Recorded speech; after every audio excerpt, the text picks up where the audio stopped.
क्या आपने कभी सोचा है कि जिस नौकरी के लिए आपने सालों मेहनत की वो एक दिन रोबोट एआई छीन ले जाएगा? क्या आने वाले 5 सालों में भारत का युवा बेरोजगार हो जाएगा? दोस्तों, ये फिल्म नहीं, ये 2025 की हकीकत है।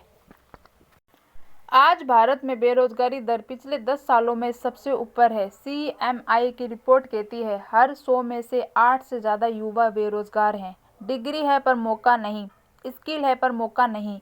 हर क्षेत्र में युवाओं की लंबी कतारें हैं, सरकारी नौकरी की, प्राइवेट जॉब की या बस की उम्मीद की। राहुल इंजीनियर है, 3 साल से घर बैठा है। पूजा एमबीए है, कॉल सेंटर पर काम कर रही है, वो भी अस्थायी है। ऐसे लाखों राहुल और पूजा हैं जो सपनों को बोझ बनाते देख रहे हैं।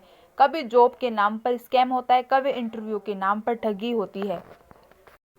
सरकार कहती है स्टार्टअप इंडिया, स्किल इंडिया जैसे मिशन चला रहे हैं, लेकिन सच्चाई यह है कि जब तक ग्राउंड लेवल पर ट्रेंडिंग अवसर नहीं मिलेंगे तब तक बेरोजगारी का ग्राफ नीचे नहीं आएगा। हर युवा को सिर्फ जॉब नहीं, रास्ता चाहिए, सीखने का नहीं, बढ़ने और कमाने का चाहिए।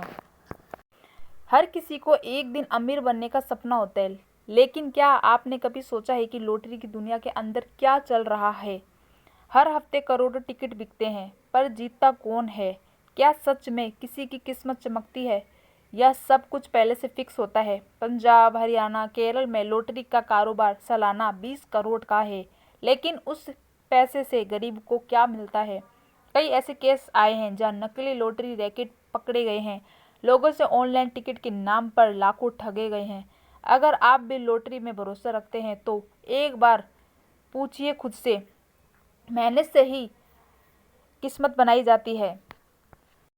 क्रिकेट अब सिर्फ खेल नहीं रहा है, ये अब भारत की पहचान बन चुका है। टीम इंडिया के खिलाड़ी सिर्फ रन नहीं बनाते, वो हर बॉल पर देश का नाम रोशन करते हैं। वर्ल्ड कप 2025 में जो जोश देखने को मिला वो सिर्फ जीत का नहीं, जज्बे का था। कभी विराट की दहाड़, कभी बुमराह की गेंद और कभी सूर्या की हेलीकॉप्टर शॉट, हर पल ने दिल जीत लिया। पर सवाल यह है कि क्या टीम इंडिया तैयार है नई जनरेशन क्रिकेटर के लिए?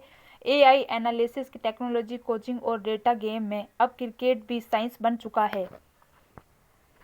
ओबीसी एक ऐसा नाम है जो सुनते ही बहस शुरू हो जाती है। कुछ लोग कहते हैं वो मुस्लिमों की आवाज़ है, कुछ कहते हैं कि वो वोट बैंक की राजनीति करते हैं, लेकिन सच्चाई ये है कि ओबीसी जो बोलते हैं वो बोलने की हिम्मत बहुत कम नेताओं में है। हर बार जब वो संसद में खड़े होते हैं तो पूरा देश सुनता है और सोचता भी है। उनके शब्द तेज हैं, पर सवाल असली है, क्या धर्म की राजनीति ही देश की दिशा तय करेगी, या अब वक्त है कि आवाज़ें एकजुट हो, ना कि बटी रहें? ओवैसी आग है या आईना, ये फैसला जनता को करना है, क्योंकि लोकतंत्र में आवाज़ दबती नहीं, बदलती है। मोदी की इमेज विकास पुरुष की है तो राहुल गांधी की पहचान युवा चुनौती की है। 2025 के माहौल में ये मुकाबला विचारों का युद्ध है। एक और सत्ता का अनुभव, दूसरी ओर बदलाव की आवाज़। जनता अब सिर्फ सुनना नहीं चाहती, वो जवाब चाहती है। रोजगार पर, शिक्षा पर और सच्चाई पर, क्योंकि इस बार चुनाव नारे नहीं, रोजगार तय करेगा देश किस दिशा में जाएगा, और भाषण से नहीं, जनता के बटन से तय होगा।